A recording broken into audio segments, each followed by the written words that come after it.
Hey folks, Chad here with Exodus Outdoor Gear, and in this video I'm going to walk you through the firmware update process for a Rival A5 in order to get these existing cameras migrated over to the all-new Exodus app. Before we get started, we're going to need a couple of items. Obviously, we're going to need access to a computer, the internet, and a way to download the firmware file onto an SD card from your computer off of our website. We're going to need a freshly formatted SD card, and we're also going to need some type of reliable power source. So in this case, I'm demonstrating the use of an external power source. If you have a solar panel handy, these things are fabulous, especially if you're using or updating several cameras. If you don't have an external power source, that's okay too. Just be sure you have a fresh set of lithium batteries installed internally to your Exodus Rival A5 trail camera. Before we get started, it is important to note that we need to make it clear that you cannot mix firmware versions up between the Rival A and the Rival A5. If for some reason we mix these up, you're going to end up breaking the camera and you're going to be on the phone with one of our customer service reps. So inside of your existing camera, you're going to have a little black sticker there with a model name.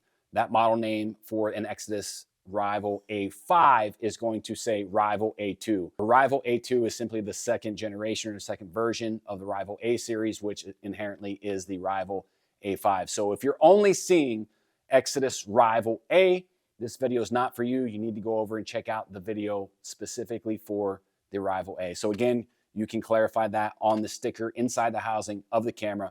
And if you've recently purchased a camera, this sticker is going to look a little bit different. It's going to be a white sticker with an updated QR code, and you don't even need to do any of this stuff. The camera you have is ready to rock and roll on the Exodus app. So to get started, we're going to go over to the firmware migration update page found on our website, exodusoutdoorgear.com.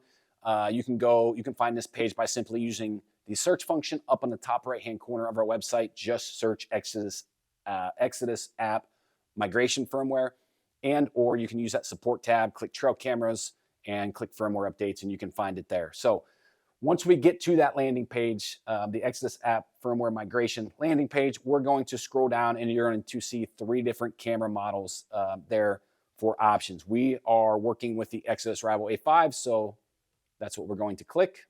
And again, a lot of the points that I made are going to be reiterated on this page. Make sure you have proper power, make sure you have a freshly formatted SD card. And this is a manual firmware update, obviously ran through your SD card. So as you scroll down, there's going to be some instructions. In red bold lettering, you're going to see download Exodus Rival A5 firmware by clicking here. So simply, that's what we're going to do. Just go ahead and click that hyperlink. It's going to download that file to your computer, or to, in my case, a MacBook. I'm going to install my SD card. And then all we're going to do is take that download, and you're going to see a file edo06.brn. That is the file we need to work with. So we're just going to copy that file, and then we're going to go over and paste that on the main page of our freshly formatted SD card. This file does not need to go into a DCIM folder or any other folder that's on your SD card. In fact, there should be no folder on your SD card if it is formatted properly. It should be a clean blank slate. When you get started, and after you copy and paste that file, you should see edo06.brn. That is the file that we're working with. If you see anything else any different, the file is not on the card correctly, and you need to start over.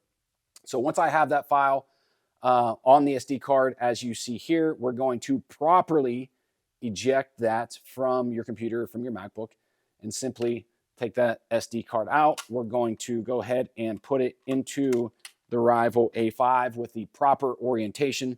There's a little icon on the side of the camera that depicts the orientation in which you install that SD card. And then we're going to, in my case, go ahead and plug in the external DC power source. And now I'm ready to start the firmware update. So when you're updating a Rival A5, this is one of the most simplistic cameras to update. Below your three LED indicators, you're going to see a little black reset button. We're going to hold that button down with our thumb and simply slide the power switch to offline or SD mode.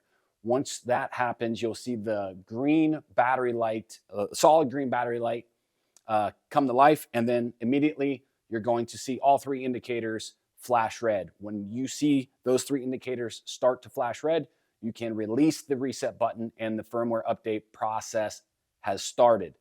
Once those 3 LED indicators are blinking, you can set the camera down. The firmware update will run. When the firmware update is complete, you will go back and get another solid green battery LED status. When you have the green battery status, that means the firmware update is complete. At that point in time, we can power our camera off, pull the SD card out, and hopefully move on to another camera. If for some reason you lose power, if you shut the camera down during the update, it will cause your camera to be bricked, and you're going to be on the phone with a customer service rep here to get that thing in and be recovered. So whatever you do, make sure you have the proper power source, a reliable proper power source, and make sure you don't turn the camera off during that firmware update. And again, just to reiterate and show that step again, after we install the SD card, we're going to hold that reset button down, turn that power switch to offline or SD mode. We're going to wait for those 3 LED indicators to blink red. When they blink red, you can let go of the reset button and the firmware update is going to run, and you should go back to, when the update is complete, you should go back to a green battery status LED indicator. At that time, you can power the camera down.